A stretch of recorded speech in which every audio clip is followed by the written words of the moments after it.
acho que tá um número bom, tem pelo menos umas 10, 15 pessoas já. Então, pessoal, hoje, né, eu estou trazendo o Pedro. O Pedro trabalha lá na Liberta, tá? Ele é o especialista de uma outra área. E hoje, então, a gente vai falar sobre um pouco de planejamento financeiro, dar uma continuidade quando a gente falou ali dos ciclos de Modigliani. A gente vai abordar um pouco sobre a teoria dos vasos comunicantes, tá?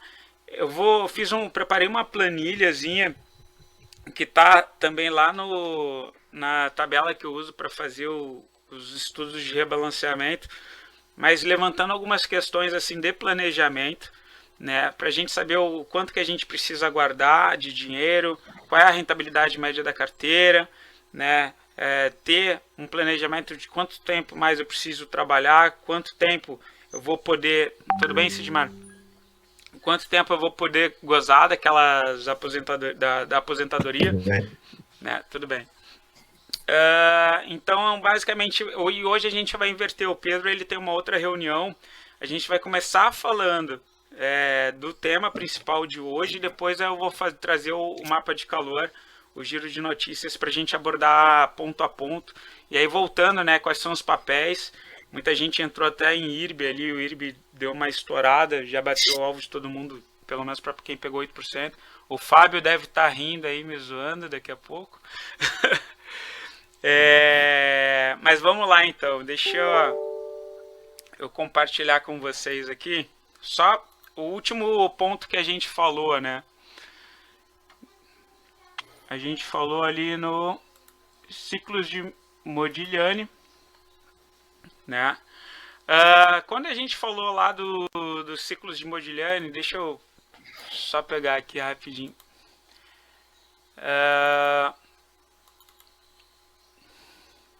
Tá. Quando a gente falou dos ciclos de Modigliani, tá? A gente falou no finalzinho da importância da gente ter um colchão de liquidez, né? Da gente ter aquela nossa reserva de emergência, né? E aí a gente falou um pouco também sobre teoria dos vasos comunicantes. O que seria a teoria dos vasos comunicantes? Né? De forma simplificada, a gente precisa assim, estabelecer projetos dentro da nossa vida, inclusive a nossa carteira de investimento, né? Aquele dinheiro que vai gerar uma renda para a gente conseguir atingir a nossa aposentadoria, conseguir atingir a nossa liberdade financeira. E aí a gente falou o que é liberdade financeira, né? A liberdade financeira é você juntar um patrimônio e a rentabilidade daquele patrimônio ele ser suficiente, tá, para custear todas as suas despesas, né? Então a gente chegou a falar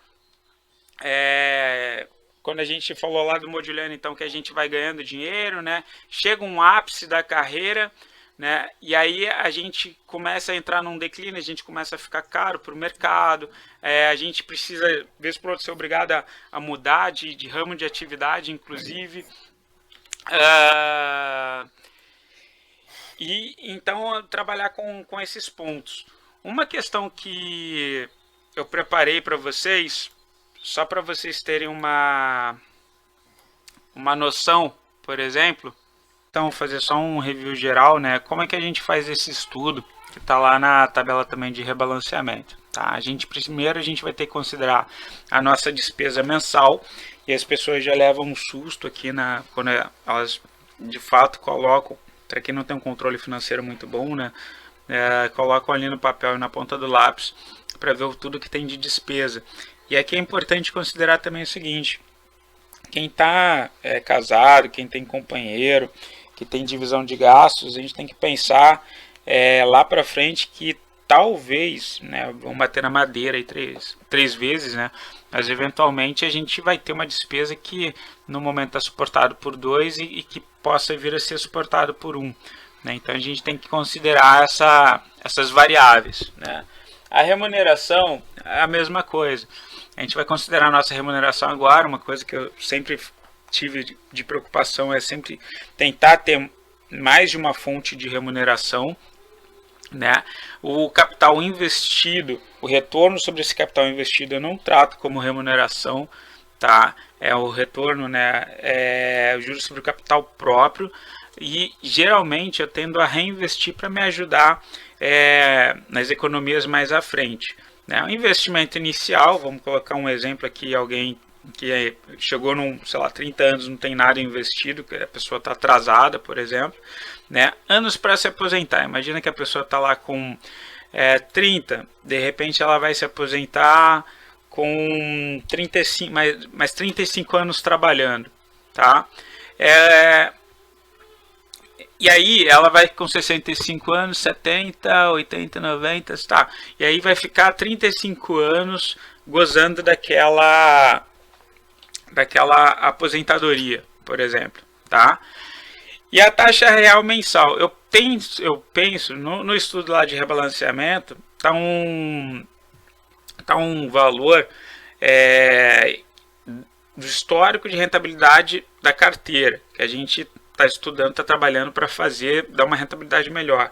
Mas eu penso também numa carteira, e tem muita gente na situação que a pessoa está trabalhando, enfim, não consegue ter uma gestão muito ativa ali do patrimônio, fazer as operações e ter uma rentabilidade talvez melhor do que a de um fundo, de um FII.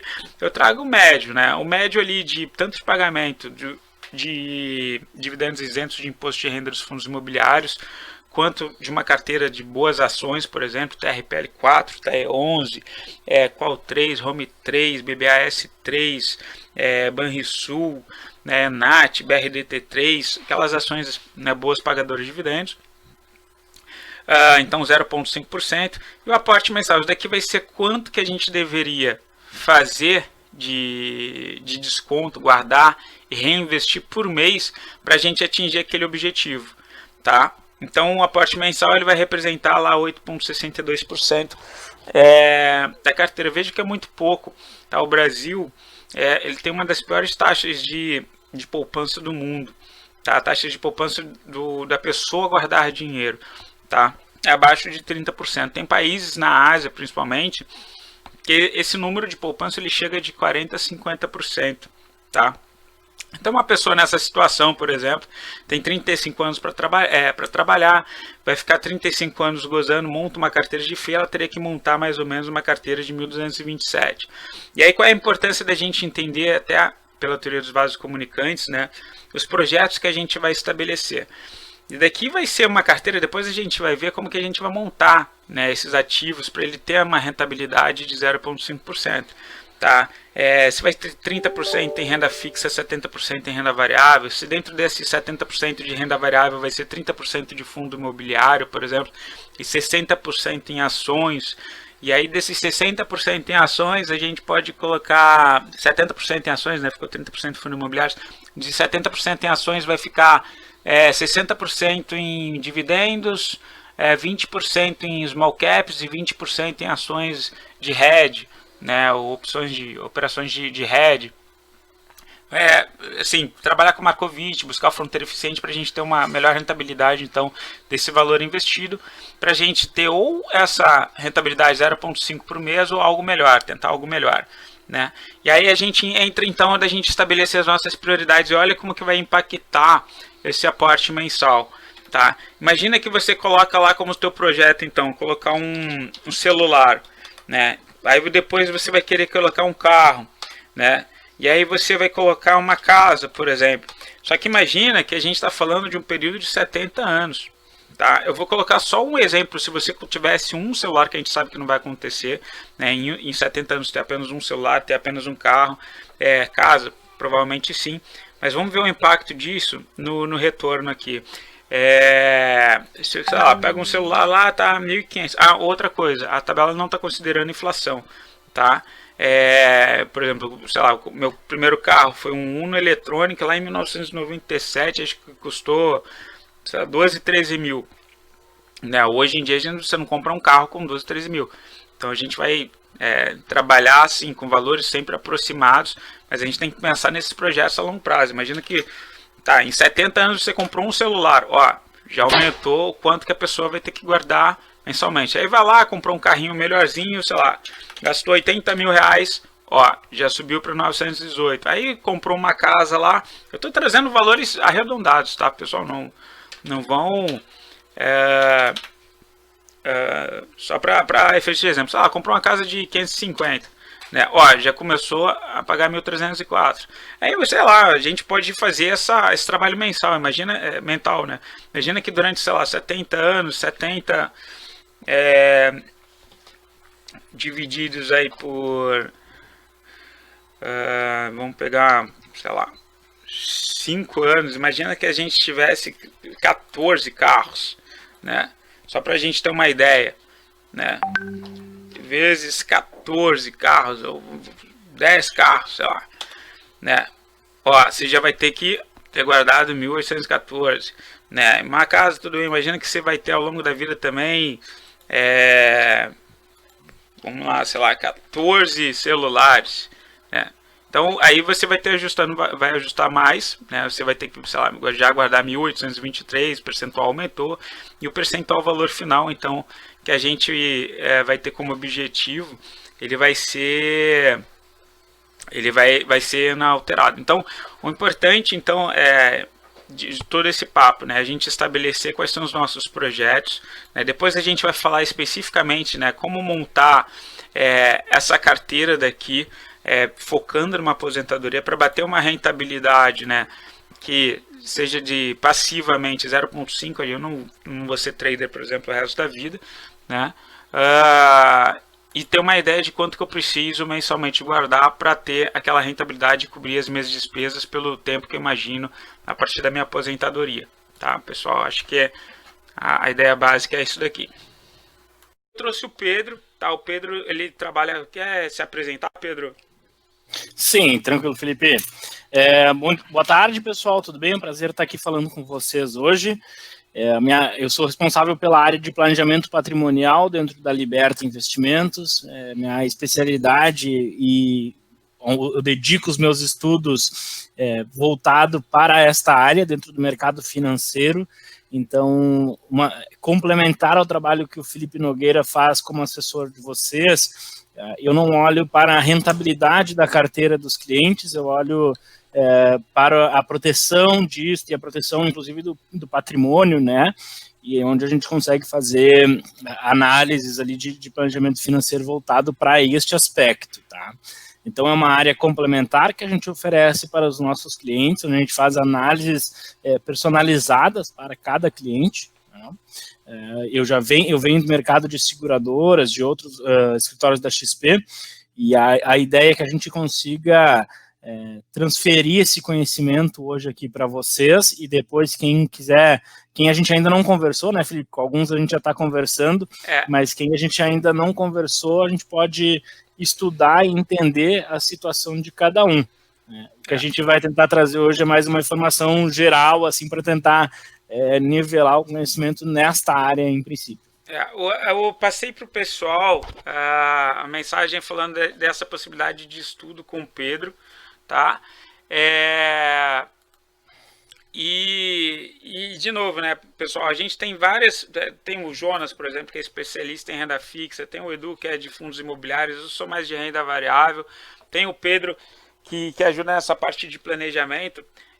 Enquanto eu tento dar conseguir a melhor rentabilidade para a carteira, o Pedro, por exemplo, né, e aí por isso que eu estou chamando a atenção nessa questão da educação financeira, de você ter projetos e saber como chegar nesses projetos. O Pedro, eu acho que me corrija se eu estiver errado, né, Pedro? Você vai ter instrumentos de proteção nesse caminho para a gente atingir esse projeto da independência financeira, né? Exatamente. Quando a gente fala de liberdade financeira ou independência financeira, a gente está contando com uma série de fatores, né? Entre eles, o maior deles, né, eu acho que é a disciplina do cara conseguir todos os meses, né, importantíssimo, ou de período em período, fazer aportes regulares, né, Felipe, como tu estava mostrando agora, mas a gente sabe que uma independência financeira, uma liberdade financeira, ela demora muitas vezes. Eu divido muito em dois perfis de clientes, né, onde a gente tem um perfil que está buscando alcançar a liberdade financeira, a independência financeira, e o outro perfil de cliente, que é o cliente que já tem patrimônio suficiente, que já tem reservas o suficiente, que se ele não quisesse mais trabalhar, ele não precisaria, né? O que ele tem de reserva, ele já conseguiria manter o seu custo de vida, mas ele tem um segundo problema, que é a sucessão desses bens ou deste patrimônio para a sua família ou para os seus herdeiros depois, né? Então, o planejamento patrimonial, ele é um pilar importantíssimo dentro da construção financeira, porque ele vai gerenciar todo e qualquer imprevisto ou qualquer risco que a gente vai ter durante essa caminhada, né? Que a liberdade financeira, a aposentadoria, enfim, ela é uma caminhada. Então, o que eu não posso contar é com a sorte durante essa caminhada. Eu tenho que estar planejado financeiramente, por isso que eu tenho a minha reserva de emergência, né? Por isso que eu tenho distribuição em alocação, nunca toda alocação em um segmento só. Mas é importantíssimo a gente falar sobre gerenciamento de risco e planejamento patrimonial. Como que na prática isso funciona? A gente faz análise sobre perfil, idade e condições de cada cliente, né, e cada perfil de cliente, e dentro disso a gente faz algumas sugestões, onde a gente vai colocar, por exemplo, muitas vezes o seguro de vida, que é hoje a maior ferramenta financeira que traz liquidez imediata em caso de algum imprevisto, para o cliente não precisar acessar suas reservas ou acessar os seus investimentos. Vocês viram agora ali o Felipe fazendo a simulação que se fosse a compra de um carro de 80 mil reais, né, o quanto que isso abate da aposentadoria. Mas imaginem que vocês vão ter algum imprevisto, como uma doença, uma invalidez, uma hospitalização, todos esses imprevistos que podem te afastar principalmente da tua renda, né, ou da tua fonte de renda, isso vai ter um impacto muito maior ainda lá na tua aposentadoria, na tua terceira idade ou na tua independência financeira. Então é importantíssimo que a gente tenha ferramentas financeiras que nos protejam neste momento e que injetem a liquidez necessária para que a gente não tenha que acessar os nossos recursos, porque esses recursos não são para serem utilizados agora. A gente tá prevendo ou imaginando uma liberdade financeira daqui a X anos, né? Ou eu vivo da minha rentabilidade da minha carteira. Se eu tiver que resgatar, ou se eu tiver que colocar a mão dentro dos meus recursos, a minha rentabilidade também cai. Então, hoje em dia, no mercado, a gente já tem ferramentas que fazem esse serviço, entre aspas, para a gente, que nos colocam liquidez imediata em caso de sinistros, em caso de afastamento da capacidade laboral de renda, por exemplo, ou também que vão injetar liquidez imediata para fins de inventário, por exemplo, em que os herdeiros vão conseguir acessar essa liquidez para ter recurso a fazer o inventário, né? Então, na prática, hoje a gente tem, principalmente no Brasil, um custo muito baixo de sucessão comparado ao restante do mundo. Então, quando a gente fala de inventário, quando a gente fala de sucessão, mesmo que seja um custo baixo, é importante que a gente consiga garantir a liquidez para conseguir fazer o acesso a esse patrimônio, né? Para vocês terem uma ideia, hoje, a média de custo de inventário no Brasil, hoje é em torno de 15% a 20% do patrimônio total. Tá? E o seguro de vida é o único instrumento financeiro que qualquer imprevisto ou qualquer ausência vai injetar liquidez imediata sem processo burocrático, sem inventário e sem o imposto de transmissão, né, o ITCMD, que a gente conhece bastante aí, alguns já devem ter tido algum caso na família, etc. Mas o imposto de transmissão é aquele imposto que eu sou obrigado a pagar se eu quiser acessar algum bem da linha sucessória ou de transição de bens da linha sucessória. E me corrija se eu estiver errado, porque acho que tem projetos aí para aumentar, né? Tem. Isso assim, já tem projeto em lei federal, já estavam falando em alguns estados, né? Esse é um imposto estadual hoje, eles querem aumentar. Ele é um imposto estadual, então tem estados que é 4%, aqui no Rio Grande do Sul é 6% do patrimônio, mas na prática eles querem colocar tudo até 8% ali. E que ainda é barato, tá, Felipe? Porque pega Estados Unidos, por exemplo, é 40% o imposto de transmissão. Então, sim. Um outro tema que até estava querendo depois trazer para o pessoal é a constituição de de uma empresa para gestão do patrimônio, né, para fins sucessórios. Então, tu tem um planejamento, você cria uma holding familiar e você joga os Uhum. bens dentro da holding familiar. Uh, e é engraçado, você tem as chamadas poison pills, né? São pílulas de veneno dentro dessa sociedade que você coloca, né? Você cria os bens, coloca lá dentro. Você tem cláusulas, que são essas poison pills, dizendo o seguinte: no caso de ter uma união estável, né, do meu filho, e aí o companheiro lá, a companheira, querer fazer uma ameaça, uma divisão ali dos bens, o valor da cota já tem previamente. Primeiro que ele não vai poder entrar na sociedade, né? E ele vai ser indenizado com um valor previamente já conhecido. Né? Tem Uhum. algumas coisas nesse sentido. Depois eu acho que eu vou trazer esse tema para o pessoal também. Mas continua lá, desculpa. Mas é importante que, inclusive, em caso de holdings, né, que é normal a gente falar sobre isso também, as cotas da holding, quando elas serão feitas para fins de sucessão, elas também pagam imposto de transmissão, tá? Não foge de fazer esse pagamento. O que vai mudar somente são os custos, né? Mas importante aqui, pessoal, e hoje de uma maneira muito rápida, né, a gente colocar para vocês alguns diferenciais e alguns porquês do porquê que o seguro de vida, por exemplo, está entrando muito forte no mercado financeiro, porque o brasileiro está aprendendo a se prevenir.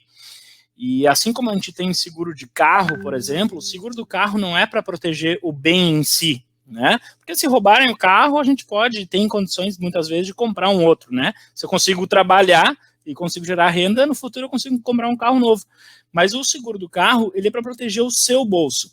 Porque se eu bater o carro, roubarem o carro, eu não vou ter que retirar da minha reserva financeira o valor daquele bem e comprar outro. Isso seria dilapidar, de uma certa maneira, o meu patrimônio de uma maneira instantânea. Então, a gente tem que fazer proteções financeiras para nós mesmos. Né? E o seguro de vida cada vez mais vem se remodelando no Brasil. Não é somente para a morte, muito pelo contrário, hoje a gente tem proteção muito mais para a vida, né? Proteger a vida das pessoas. Então, se eu me afastei do trabalho, se eu quebrei um braço, se eu tive uma invalidez, se eu tive uma doença grave, né? Um câncer, um AVC, um infarto, tudo isso são situações que muitas vezes eu consigo voltar ao normal, mas durante um determinado período vai exigir um pouquinho mais de caixa, de liquidez, porque eu vou ter que me recuperar, eu vou ter que fazer algum tratamento, e isso pode afetar toda a linha que a gente está imaginando para o futuro de independência financeira. Imagine vocês daqui a 6 meses, etc., e dizer assim, eu vou ter que retirar um capital X porque eu vou ter que procurar uma alternativa. Não precisa retirar, tem instrumento financeiro que te cobre por isso. Pedro, mas então está me dizendo que o seguro de vida hoje protege em vida? Sim, protege em vida, e hoje também existem os famosos seguros resgatáveis, que vocês já devem ter ouvido falar, que não só te trazem uma proteção vitalícia, um patrimônio vitalício, mas que se no futuro, sei lá, eu estou com 70, 80 anos, enxerguei que aquele produto financeiro não é mais inteligente para mim, tem uma parte dentro desses produtos resgatáveis lá que eu posso, inclusive, resgatar o valor, né? Então, ele é quase como um cashback, se vocês quiserem pensar dessa maneira. Óbvio que não tem rentabilidade como tem investimentos, nem fundos imobiliários, nem ações, nem nada. Ele é um instrumento de proteção, sempre proteção, mas que, né, a longo prazo, você ainda consegue retirar o recurso de volta, porque ele cumpriu a função de proteger durante um período de construção da independência financeira, né? Perfeito, cara. Isso vai ser, acho que alguns pontos que eu vou bater muito com o pessoal. O Fábio, por exemplo, que está aí, está assistindo, ele trabalha muito com opções assim como seguro. Quando eu penso em opções, eu sou mais vejo opções como seguro mesmo, a compra de put, venda de call com strike acima do valor de ações que a gente já está trazendo. Eu acho que essa é mais uma ferramenta. Eu acho que eu vou passar depois de novo aquele contato, né, pedindo para o pessoal fazer agendamento. Eu acho que basicamente a ideia, então, que a gente quer trazer a gente precisa ter a noção dos nossos projetos, né? Ter a ideia de que a aposentadoria é um projeto, então, né? Tem esse compromisso, que é o que eu perguntava lá para os meus estagiários, qual é o teu compromisso com você daqui a 30, 40, 50 anos, e você, então, dentro dos especialistas lá do escritório, é aquele cara que permite trabalhar como seguro, e o investidor, ele tem várias modalidades de seguro, é o hedge da carteira, né, é a compra de opções para proteção da própria carteira, e você tem então os instrumentos aí para o cara que está tentando atingir a liberdade financeira, que é você ter uma rentabilidade, aí eu entro nessa parte, né, tentar gerar uma rentabilidade para aquele patrimônio acumulado, para que possa custear todas as despesas dele. Então acho que aí fica o convite para fazer o rebalanceamento de carteira, né? Eu sei que demora, porque eu converso um por um, tem que conversar com cada um, e a gente vê o quanto está ganhando, né? O quanto está tendo de despesa, até para a pessoa repensar essa despesa, restabelecer os projetos, esses compromissos, e aí a gente consegue ver quanto que precisa ser economizado por mês, o que a gente pode fazer nesse rebalanceamento para melhorar a rentabilidade, e se a gente então tem os instrumentos aí de segurança, né, de proteção para a gente atingir a nossa liberdade financeira. Acho que é mais ou menos isso, né, Pedro? Exatamente, é isso aí. E eu coloco um segundo aspecto que às vezes a gente tem que pensar, né? Aí todo mundo aqui tem uma mentalidade para a gente conseguir alcançar um nível financeiro adequado para que a gente consiga viver uma vida realizando nossos sonhos, né? Agora a gente tem que pensar qual é o nosso plano B. O que eu estou fazendo para me precaver, né, dentro da minha alocação, dentro da minha carteira, né, quantos por cento eu estou dedicando para proteção e gerenciamento de risco. Eu não posso colocar 100% em rentabilidade somente, né? Então, a XP prega muito isso como educação financeira, pilares básicos da educação financeira, que é sempre deixar uma parte em gerenciamento de risco, né?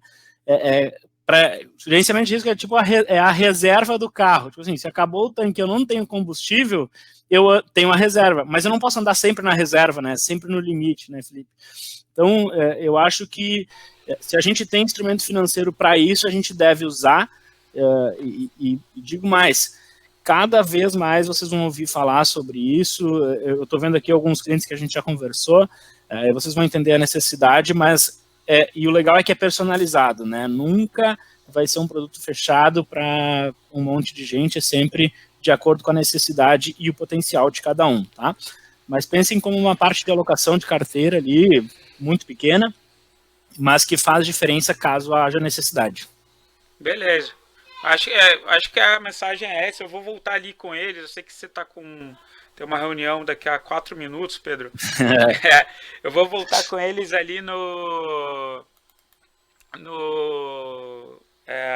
teoria dos vasos comunicantes, né? Como é que a gente vai montando ali a reserva de emergência, como é que a gente vai juntando dinheiro e joga o excedente para os outros campos, né? Para os nossos outros projetos, e aí depois eu entro na parte fechada ali do mapa de calor, mas gostaria de te agradecer, tá, por esse tempo aí.